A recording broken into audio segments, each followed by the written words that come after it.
What went through your head when this started to really blow up? ChatGPT, Honestly, fear.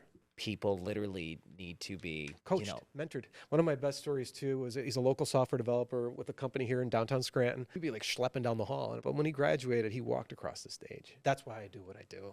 All right. We're going to get to all of that in just a moment. But first, I want you to know how grateful I am for today's podcast sponsor, my friends at FitAF Nutrition. They are Eastern Pennsylvania's leading meal prep company.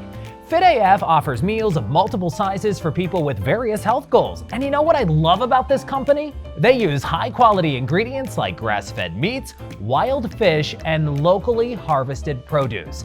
And all right, for you parents on the go, they even offer family meals. Go to fitafnutrition.com, place your order by Thursday at midnight, and get fresh, prepared meals delivered right to your door on Sunday. Use code Leckey at checkout to get 20% off your first order.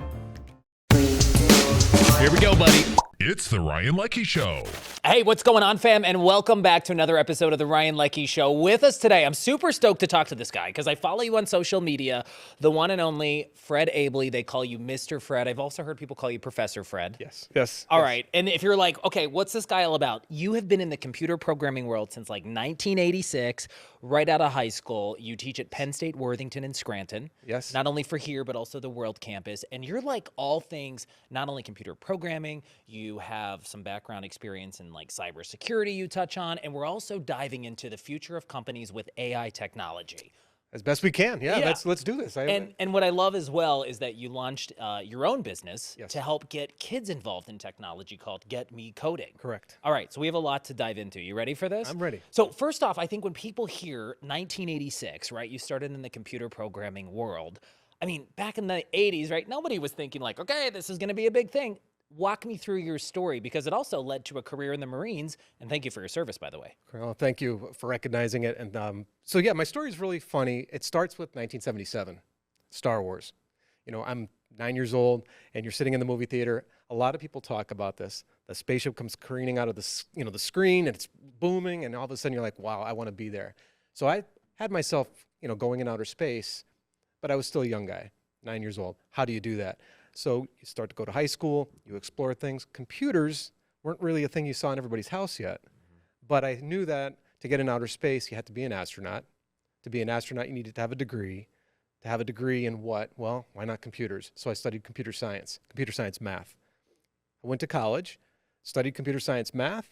While there, though, I found out that to be an astronaut, you also had to be a test pilot. So this is the 80s, right? This is early shuttle days, really. This is coming out of the Apollo program, I suppose.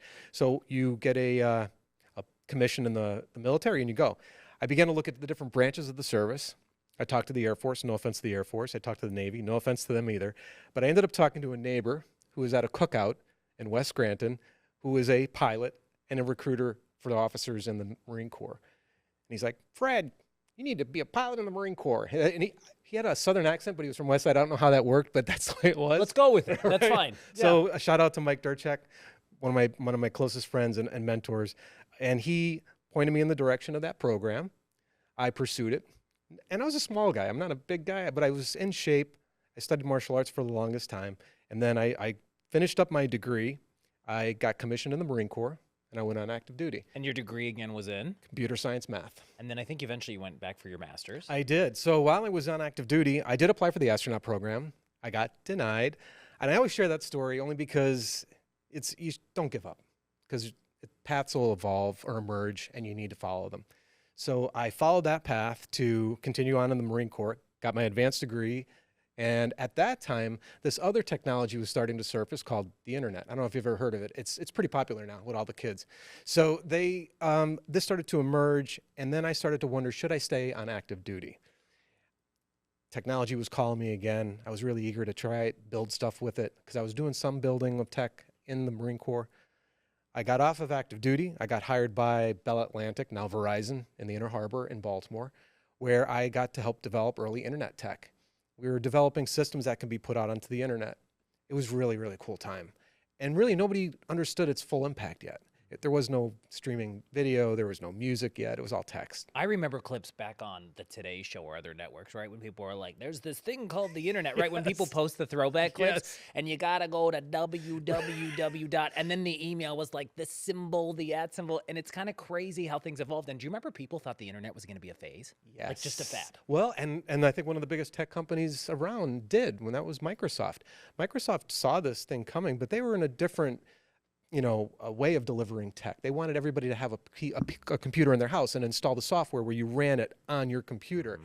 This internet thing was looked at like the hula hoop or the pet rock. And then slowly but surely it started to gain steam. And I think that's when Microsoft started to turn its head towards a certain company called Netscape. Netscape Navigator, the browser was the browser of choice. But to install that on your computer, you had to download the files. You had to copy the files over onto the hard drive. I had a Gateway. That was my first computer. Do you remember the Gateways? Right, with that the showed up cowbox. in the cowbox. Yeah, Yes. that was great branding for them, by the way, because everybody knew yeah. about their boxes and their brand and their look. But I had a Gateway computer, but I remember like the Windows disk you had to put in. Yeah. But I'm sorry, we're getting off So coming back to what you said though, so here you are, right? You're in the Marines, you're active duty, and I'm sure like your experience in the Marines and like your interest in computer programming and then you being in love with Star Wars as a kid, I mean, you were probably exposed to a lot more technology than you would have if you just maybe didn't go into the military. Correct. Yeah. I was in the aviation side of the house.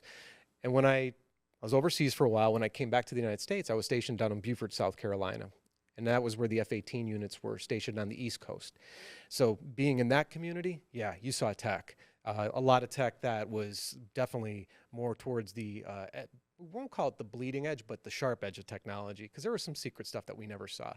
But that's where I started to get really bit by the bug. And we did start to see the internet in the office. And we started to see email for the first time. And this is a true story. There's a story about a young Marine who sent an email. And at that time, the system was kind of cryptic.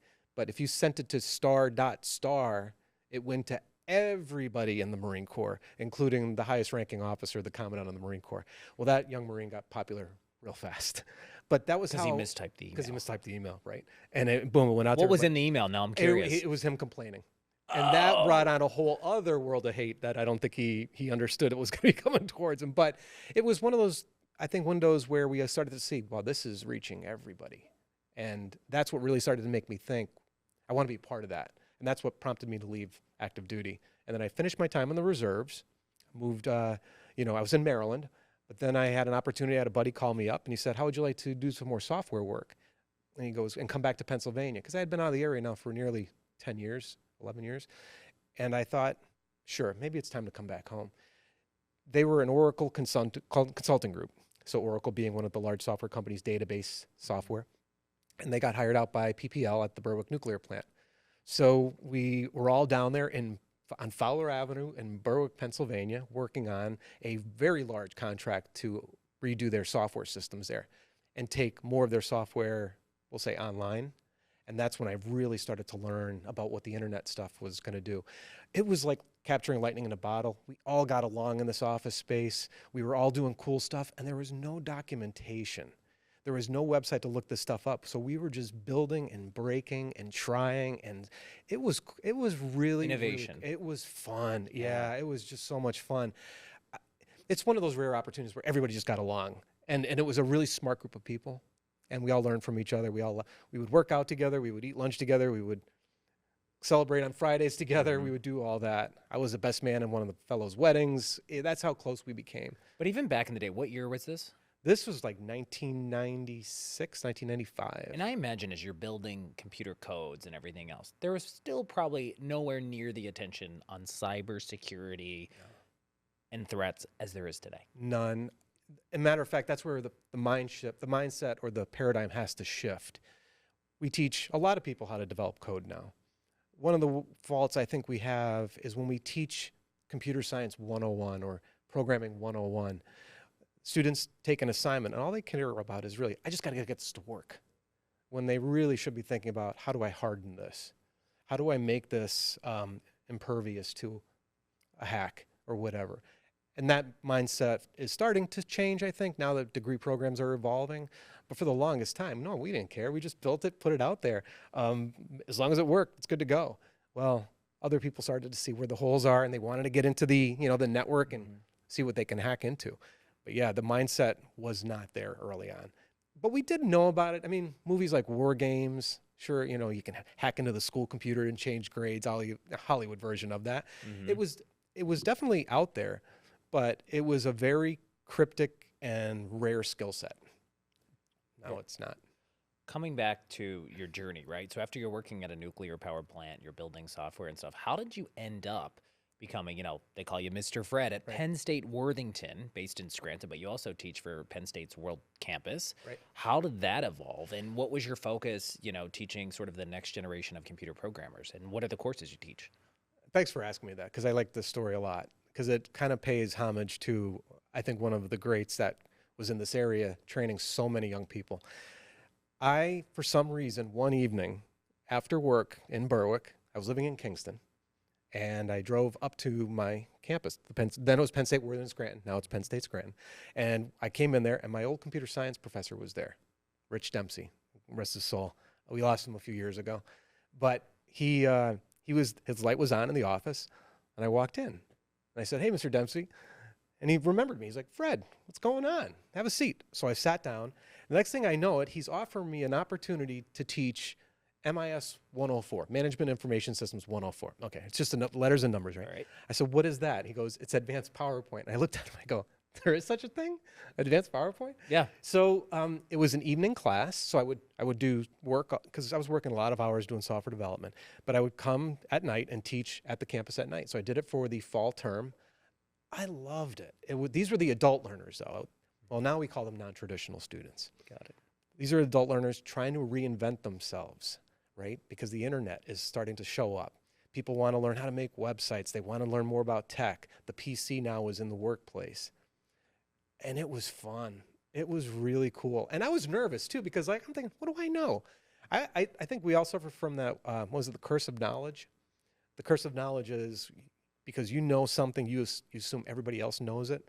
And either you gloss over it or you just feel like you don't. It's kind of like part of imposter syndrome, I think, too, right? Right. So ended up teaching that class. And when it was done, he looked at me and he said, "Well, what'd you think?" And I said, I loved it. He goes, "Well, we have a brand new degree starting up to meet the needs of this new profession that's growing." Yeah. And I said, "What is it?" He goes, "It's called IST, Information Sciences and Technology." Now, I was computer science math. And I'm hearing this, and I'm like, "What is this now?" He started to explain it to me, and I said it makes total sense.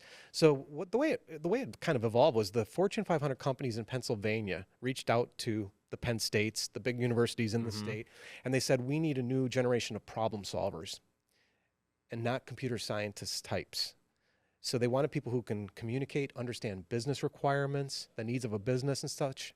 In a computer science degree, we never worried about the business stuff. We just write code, and that was it. Stay in your little corner, Yeah, do your thing, right? And also interpersonal skills. No, Yeah. I never did a presentation as an undergrad. I just did my thing.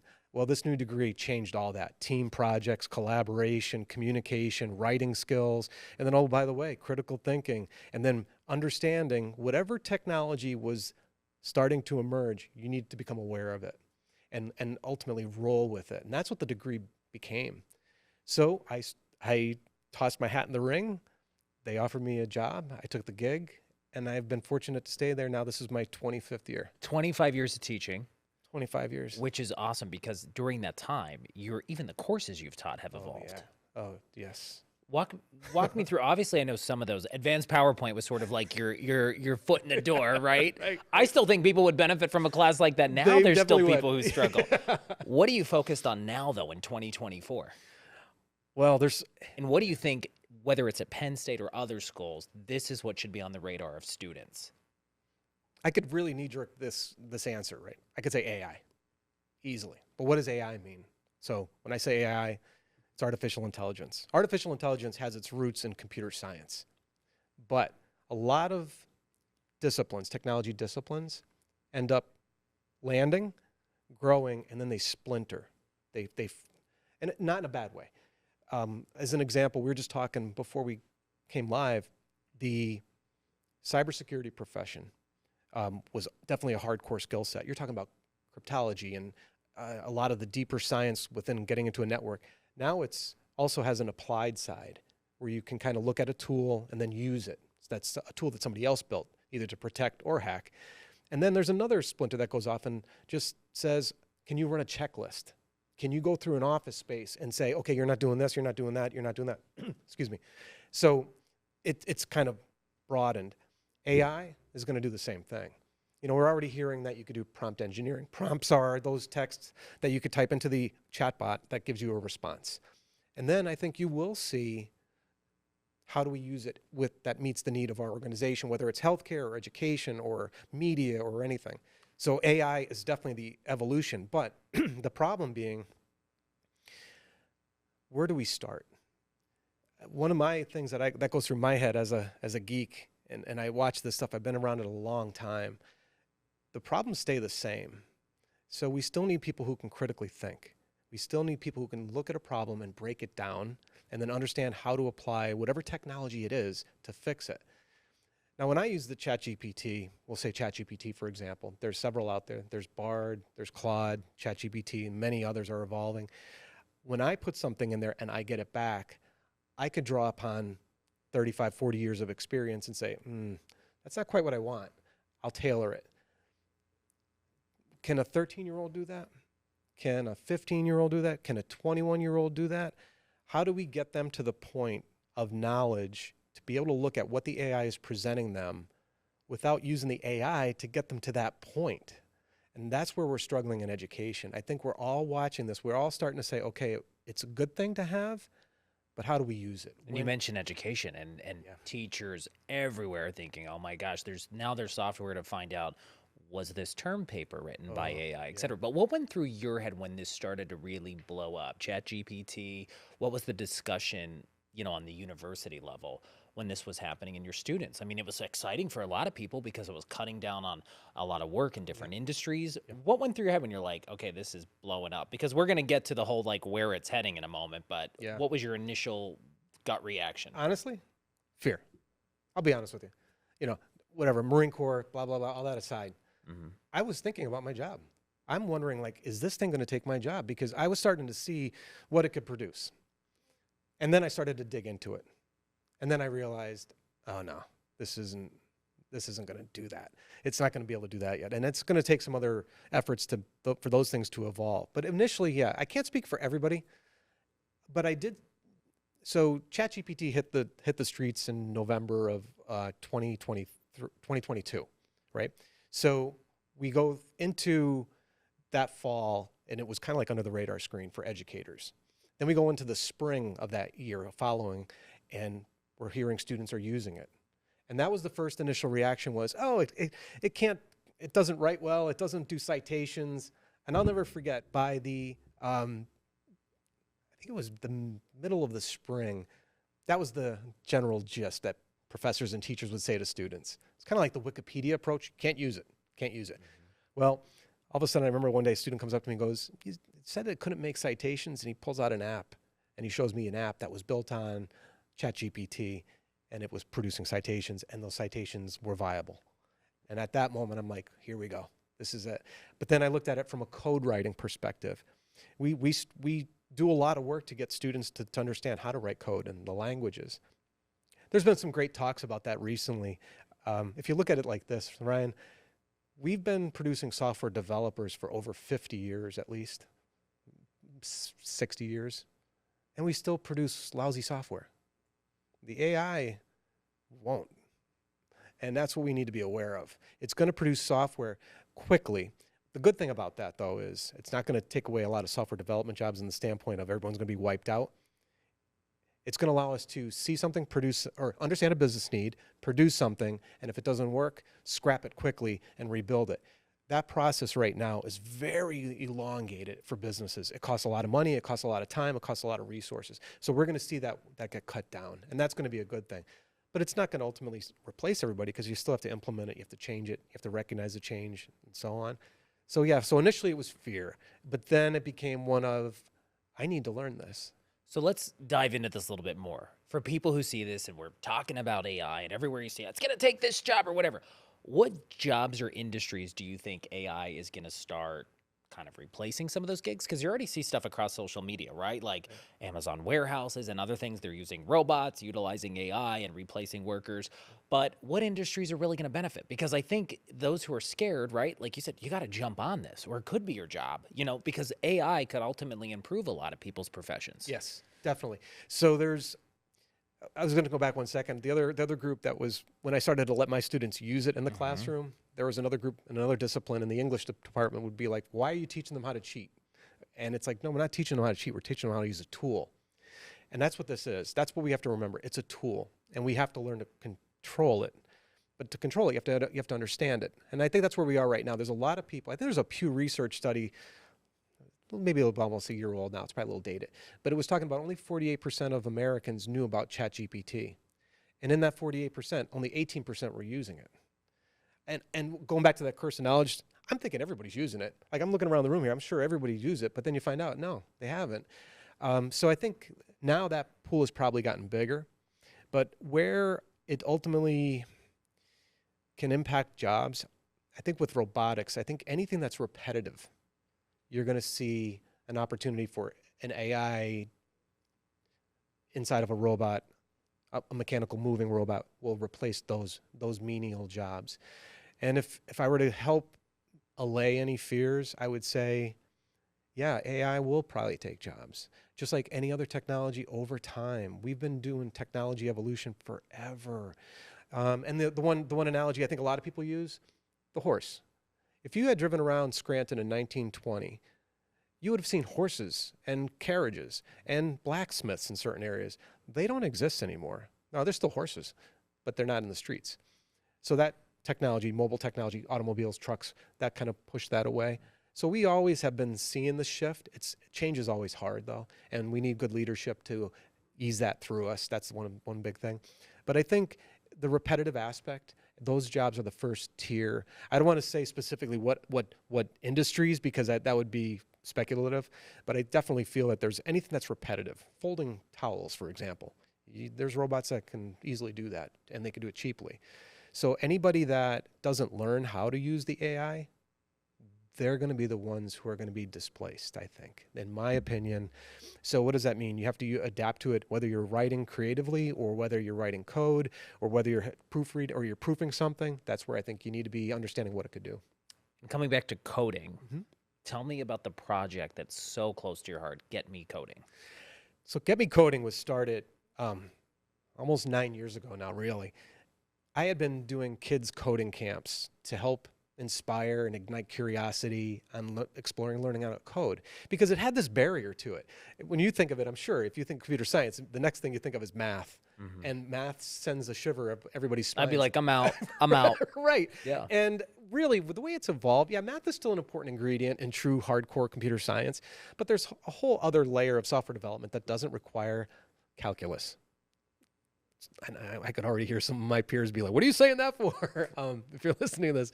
What I mean by that is that software development is a skill set, and we need people to be able to develop these tools to solve our business problems. And we've been doing it traditionally for so long, it's evolved, and we need to continue to evolve it so more people can come into it, or at least explore it.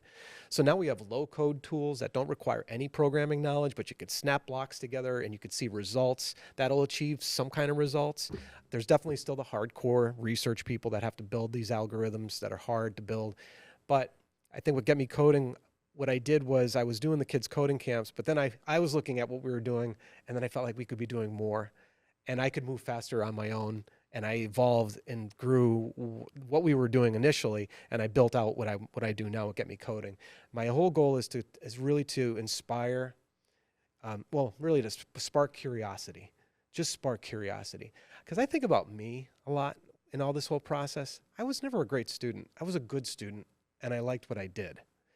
And I think I liked what I did because I had somebody teaching me who did that for me. They opened up that little door and they said, this is what you could do, and take it from there. And that's what it was. So I've always been building and breaking, and I've always been tinkering. That's my thing. And if you even simplify that more, so when parents and even just people who hear about Get Me Coding, right? And that's also you on Instagram, yes, right? Yes, and yes, a lot of yes. your platforms, boil it down. Like at the end of the day, when you teach these kids what? To create a software, to create some type of code that does something specific.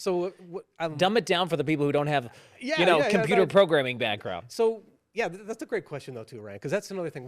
We mystify it, and I like to remove the mystery of it. Build games. Everybody plays games, and gamification is that's a whole other topic, right? Everyone understands video games. They love them. They play them all the time, whether it's SimCity or whether it's Mario Kart or whatever. Call of Duty. Call of Duty, anything. Like there's that interaction. So I build online courses that takes them through that process, from storyboarding the idea to laying it out as an algorithm or a pseudocode, we call it, and then using some low-code tools that allow them to see that they could do this because you can. And then once you get that confidence level to a certain level, you're ready for the next thing. Look at the challenges out there, the rigor. I hate that word, actually. That is out there. But we just got to get people over that initial hump. So that's what I do with Get Me Coding. That's what I love. It's fun. And so I'm a kid at heart. I love to play with things. I love to play with games. And I like to teach them to use tools that they could actually push their game to a handheld device. There's plenty of them out there. And I review a number of those on my YouTube channel. But those are, that makes it accessible. And we lowered that bar. And we need to, and that's what education should be about. Let's get these people in first, and then we'll take them further. And let's talk about the YouTube channels you're involved with, because I feel like you're involved in a lot of different stuff. You have Get Me Coding, right? Right. But you even did a YouTube channel with teachers during COVID. Yes. Right? And it's the Teachers Pep Rally podcast. Correct. So let's talk about that before we even dive into, you do almost your own unpacking videos, right? Yeah. But talk about that importance when it comes to driving the education conversation forward. So because of my involvement in entrepreneurship at Penn State, I explored different avenues for learning more about entrepreneurship. And in doing that, I kind of came across a fellow, Lou Mangello, good friend, who has WDW Radio. It's a podcast, but he is a Disney enthusiast, historian even to a certain point.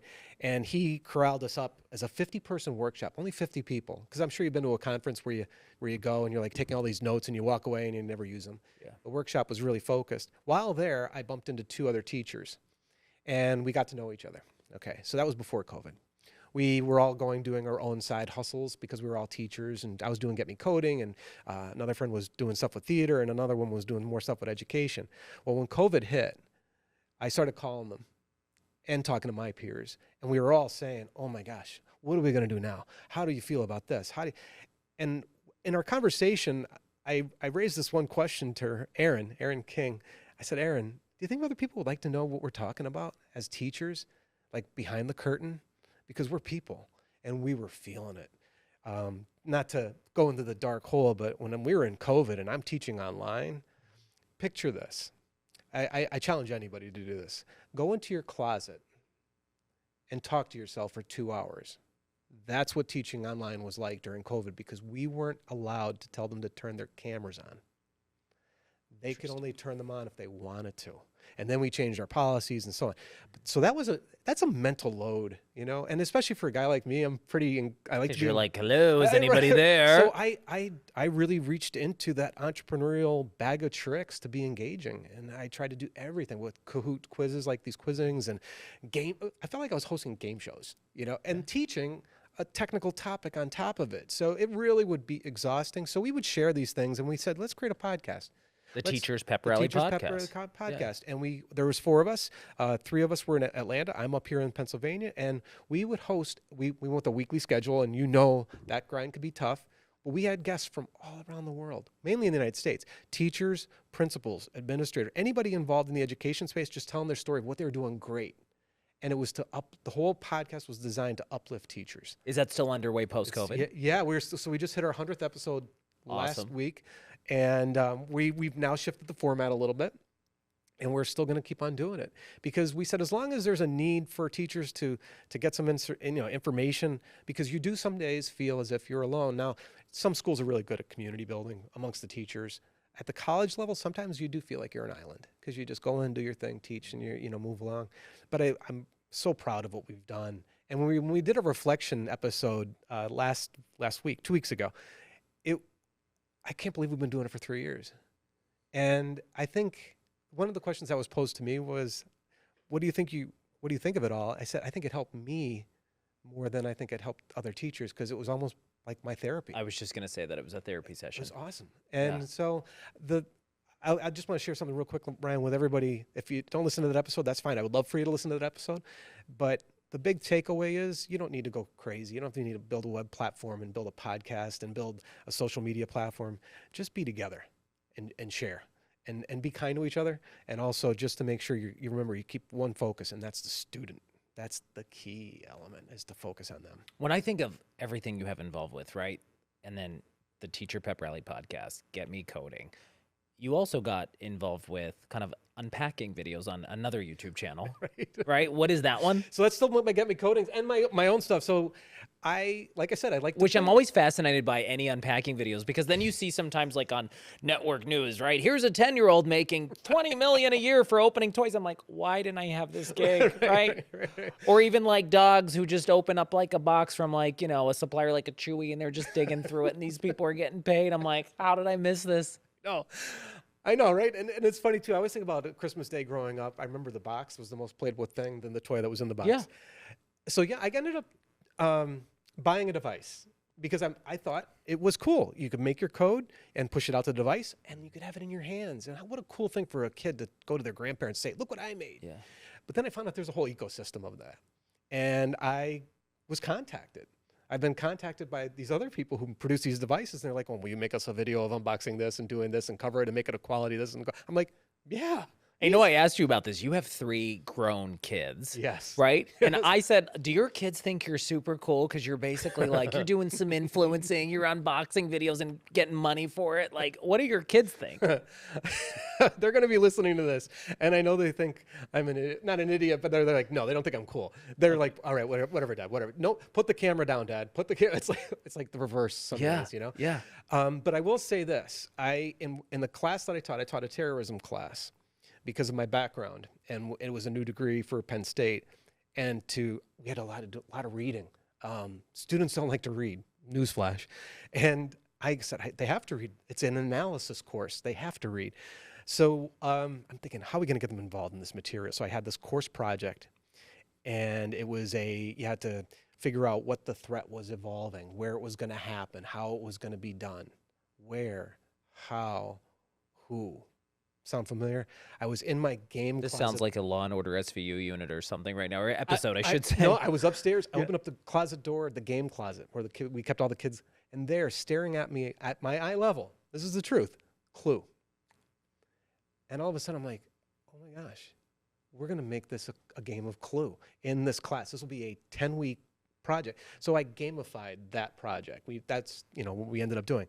But all of the stuff that I've done with Get Me Coding, and I will say even in my classroom, probably come from my kids because I play with them. Whether it was building blocks on the floor with them when they were little people, Legos are a big thing in our house. And then now as they got older, just building stuff and helping my daughter at her house. Like that was always my source of inspiration for everything. And that's what keeps me young, is my kids and my students. I'm super blessed to have this opportunity to just have fun. I don't know where it's going to go. Like I said, I have a lot of time before I'm going to pull my sails, but as long as I can keep doing this and making an impact with students and having fun and getting inspired by my own family, that's what I'm going to do. Where do you think everything's heading with computer programming, or what would be your message to younger people thinking of college, working in the field of technology? Like, what's going to be the hottest thing over the next few years? You're like, this is what people should be majoring in or focusing on. I think there's because there's always these reports that come out, like the hottest 10 jobs in the next 10 years. Yeah. As it relates to technology, what is it? I think it's definitely going to be an artificial intelligence-based element. It's going to be in every discipline. But I think we're going to ultimately come back to critical thinking, problem-solving skills. You got to be a problem solver. You got to be a good communicator. And those are the skill sets I think we need to continue to focus on K through 12. Getting kids engaged, collaboration, whether it's physical or virtual, remote. We got to get them to understand these things. We need to get them back in physical spaces doing more together. Keep on doing that, because COVID really just was like that side trip and chaos. So now I think AI is going to be a key thing. As far as I tell this, so I speak at open houses or at new student orientation to the parents. And the big thing is, and you probably know this too, we always talk about find your passion. You got to be passionate. and I think even some of your guests have shared some similar advice. You have to find out what you're interested in first. Let the young people find their interest, because their path will emerge in front of them. If you force them down a path, I've seen too many students come across my doorstep who thought they knew what they wanted, only to not be happy. Let them find their interest and then build that passion on top of it. Because whether it is a tech-based skill, a 4-year degree, or whether it's a trade school, let them discover that and go down that path. Because really, we don't know. A lot of the industries that we thought were going to be safe for another 1,000 years, doctors, lawyers, all those fields are changing because of the technology. So I remember when we first started our degree, one of our mottos was, we're training people for jobs that don't exist yet. And that's where we are. So the best way to prepare somebody for what's coming is just to make them good thinkers, communicators, and be ready to learn fast, because that's going to be the skill set. Where do you think social media plays a role with all of this? Some days I think it's called anti-social media, but I think social media is going to become invisible. I think the tech, if it continues in the path that it's starting to emerge right now, the piece of glass that's so obtrusive, when we go out to the restaurants and we see everybody, engaged in the glass, smashing fingers on glass, I think that will go away. How that tech then appears connected to us there's a little bit of a question. Because you already see Meta rolling out the glasses where you can look at things and ask, what am I staring at, right? The Rabbit R1 that just came out is just a pure AI-based handheld device. The wearable stuff that's out there where you're just talking with the AI and it's helping you along, and it has a little bit of vision. There's some privacy issues, I think, that what's good about this evolution of the wearable tech with AI is the fact that we are learning a lot. We learned a lot. I think social media, for the good and the bad that it serves, and the mobility of the device, I think we've learned a lot, and we got to correct. And we're going to try to correct that. And I think we're going to see it just change, and maybe get better in terms of serving us really what's helpful to us, not what's harmful to us. That's where the AI can maybe be helpful. And looking at all the technology you're involved with, getting innovative with how you're teaching your classes. Like when you reference, like, hey, I was looking at the Clue board game and I thought, how can I implement this in one of my lessons to really hook people in when it came to cybersecurity and terrorism, et cetera. Right. Tell me the role the Marine Corps and your passion for fitness has played when it comes to keeping you so focused and keeping you so innovative. So the role of the Marine Corps, first and foremost, is dedication. I firmly believe in being loyal and dedicated. And sometimes that means when you see the problem, you go under the problem, you go over the problem, you go around the problem, or you go through the problem. But you go through it, but you get to your objective. That's the Marine Corps' mentality. Like it or hate it, I mean, it's also something that could slow you down at times. But the thing is, fitness allows me to just release. I think that's such an important thing to do, right? Whether it's a run, holding weights, steel, and letting your mind just forget about the world for 30 minutes or an hour or whatever you're doing. I think that's so important. And what the Marine Corps taught me is it's lifelong. Fitness is lifelong. So whether you do 4 years in the military or you do 40 years in the military, fitness is a part of your day, and it needs to be a habit. And so you have it, I have it, and that's a good thing, because you want to be able to take care of yourself. And so you can be around for those around you and be there for the ones that need you. And I feel like it's like a regimented schedule, right? Yes, so for me, consistency, it's waking up at the same time, going to bed at the same time every night, give or take a few minutes, but also hitting those workouts to clear your head so you can be better not only for yourself, but the people around you. And for you, that's education and taking those students to the next level. Yeah, and I share that even with my students, because I think that there's a sedentary lifestyle that's associated with tech. And, it's the monster drinks, it's the not eating well. But you got to realize what you're putting in your body is ultimately feeding into your ability to solve problems and solve them well. And I think that's where I try to remind students of that. All you could do, though, is you could lay it out in front of them, plant the seed, and let them choose after that. So, one thing I wanted to bring up before I let you go off the couch, in addition to Get Me Coding, which is your passion project, and the easiest way for people to learn about this and get involved is how? Get Me Coding, with Get Me Coding. They can visit me at getmecoding.com. From there, there's a link that'll take you out to the courses. It's Get Me Coding on YouTube, Get Me Coding on Instagram. I'm not really as active on X as I'd like to be, but Instagram, AKA the old Twitter. Yeah. correct, and Pinterest keeps on dinging me. I think I need to pay more attention to Pinterest, but I like to put a lot of tips out there in forms of infographics. Yeah. And I think, though, what I wanted to bring up, in addition to all of that you're doing, you're very passionate about something called the One Hot Meal program. Oh, yes. And that's with St. Stanislaus Cathedral in collaboration with St. Francis of Assisi's clothing truck closet. Like, you're very involved in making sure that people in this community are taken care of. What are those sort of other passion projects? And I'm amazed you find time to bring it all in. So that happens only because I'm surrounded by great volunteers. Carol Nasser, Linda Saliga, they lead the effort in that. I will share the story, how that happened, though, because nobody really, I don't think anybody knows this. And I'm not saying this to brag, but I think I'm sharing this because anybody could do this. And we should say this program specifically is based in the Scranton area. Correct. So One Hot Meal started well over 10 years ago at our cathedral under other regimes, where anybody that wants a hot meal can come in on a Saturday, the first Saturday of every month, sit down and have a hot meal. No strings attached. There was a food bank and a clothing bank that we have there. So that was going along. One afternoon, I just decided to drive over to St. Francis of Assisi's kitchen. And I don't know why. I just drove over, made myself enter the building, and then I looked for the leadership that was there, and I introduced myself, and I told them, what we're doing with One Hot Meal, and I wanted to also give them some gift cards. So I gave them a couple gift cards, and before you know it, I became aware of their new pilot program that they're working on. And it's this clothing closet. It's a truck. They were given an opportunity to obtain a trailer that was retrofitted like a closet. And they wanted to start to get it out in the community. So essentially, they loaded up with clothing that they would normally distribute over at St. Francis of Assisi Kitchen, and then they would drive it around to anchor spots throughout the Scranton area. And I said, well, we do a One Hot Meal on Saturdays. Could we be your first anchor spot? Sure enough, yeah. They got the truck. They pulled it over. It gets unlocked during the One Hot Meal, so people can go get a One Hot Meal, and then come over and they could pick out clothing, shoes, coats, pants, shirts. And once again, I just made the connection. And I think sometimes people who want to make an impact in the community, we overthink things. You might have the skill set that allows you to connect. Just make that connection and let the other people who like to do the next layer do their thing. And that's what we did. So it's neat. It is really cool, by the way. It's a really cool trailer.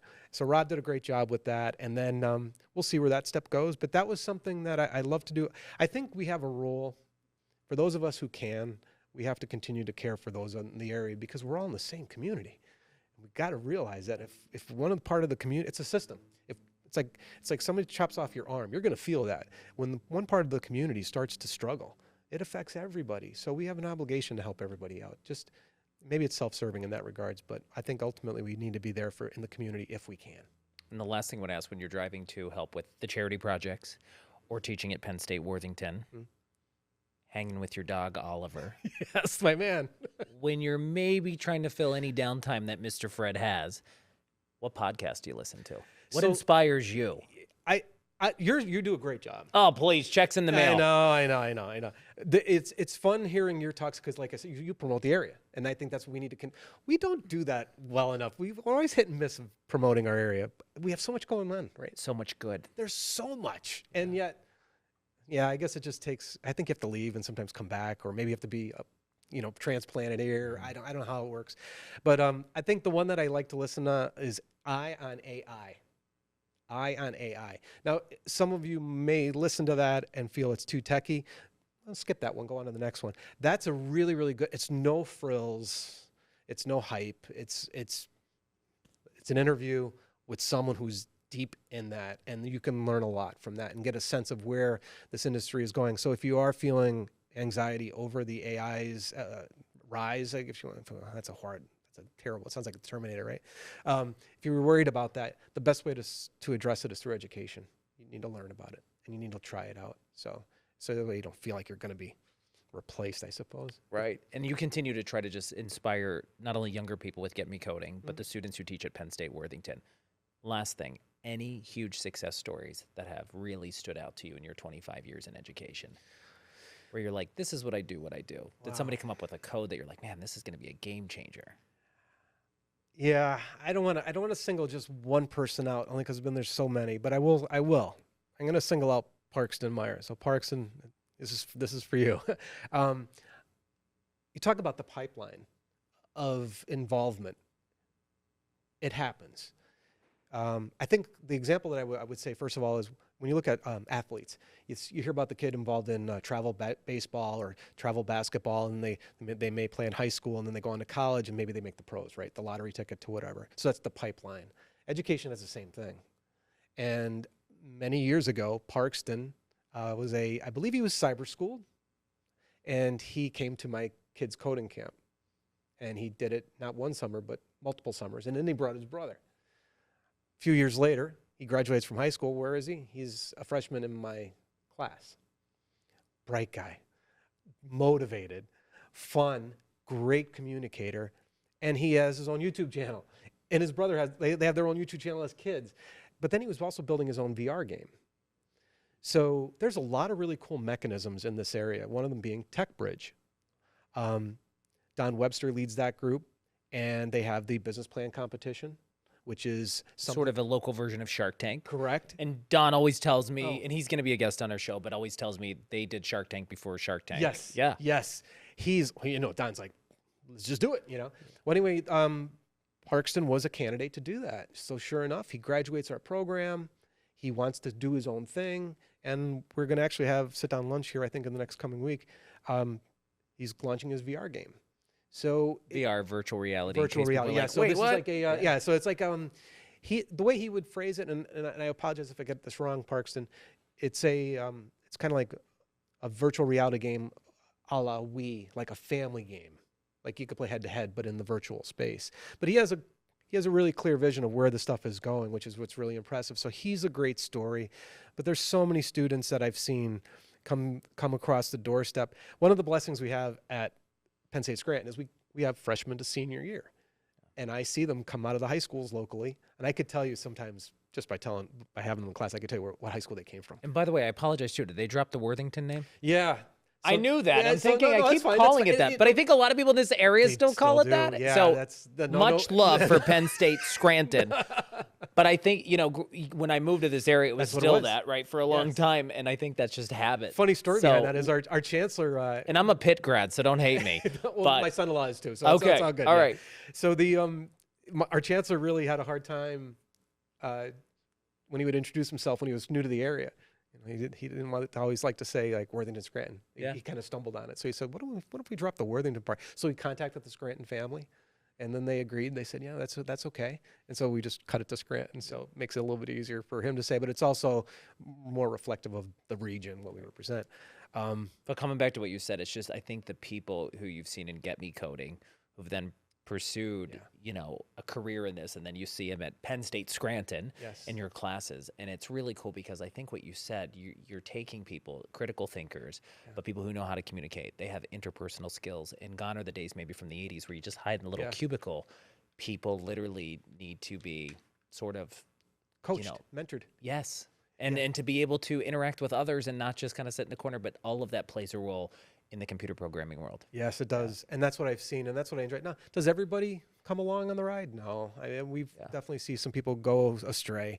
But I think for the most part, I've enjoyed seeing them grow up. One of my best stories, too, was he's a local software developer with a company here in downtown Scranton. And I remember the first time I saw him, hoodie up, Beats headphone, pants hanging down his bottom. And he was in the cafeteria, and he was drawing. And he was a really good artist. And I said, you should be in the IST club. You should be in our, because I coordinate the club. And he's like, oh, I can come out to it. Before you know it, he's an officer in the club. Then the following year, he's a higher ranking officer in the club. Now all of a sudden the pants are pulled up, the hoodie's down, but he didn't drive. He used to take the bus from one side of the valley all the way up to the campus. And then next thing I know, he's learning how to drive. He then gets an internship with this company. He was really nervous. Graduates, gets hired by them. And now he's one of their team leads. And like, just to see him, like, when I talk to parents, I also tell parents about that, because parents are always nervous about their kids coming to college. And then I always tell them that story, and I can demonstrate the schlepping, because that's what it was. He'd be like schlepping down the hall. And I'm like, but when he graduated, he walked across the stage. You know, he shook my hand and you give him the diploma. That's why I do what I do. That is so rewarding. It's so cool when you see somebody kind of complete that arc. It's a hero's journey type of arc. I'm not saying I'm the center of it, but it's just neat to be part of that process. There's so much to you, Mr. Fred. So much to you. Oh, one day at a time. And just to recap, if people miss it, the easiest way to connect with you, if they want to follow you on social, YouTube, website, etc., go ahead. Get Me Coding. GetMeCoding.com is the website, and you can find all the links to social right from there too. Excellent. I would love to have anybody reach out to me. I'd be glad to come and talk at your schools, at your organizations, whatever you like me to do. I'm available. All right. Well, I appreciate it. Oh my gosh, we could just keep talking about AI and everything else. So thank you for your time. Thank you for your service in the military as well. Thank you. And the Marines, do I have it right? It's hoorah? Hoorah. Or oorah. Which is the other one? Yeah. Got it. Okay. Or now I guess the more common term is raw. Just raw. Got it. Rah. Raw. All right. So. No, but thanks. And always learn a lot from you, and it's good to catch up with you again, Awesome. too. Thanks for having me. All right. I don't know how you do it all. You make me, I feel lazy. All these trying to keep clubs, up with groups you. you're in. All right. Good stuff. Mr. Fred in the house. Really appreciate it. Really appreciate you being a part of this episode of the Ryan Leckey Show. Lots of details in the comments, in the caption section of this YouTube video and in our podcast, so you can learn more about all things Get Me Coding, Mr. Fred, and then some. We'll see you next time. Thanks. Here we go, buddy.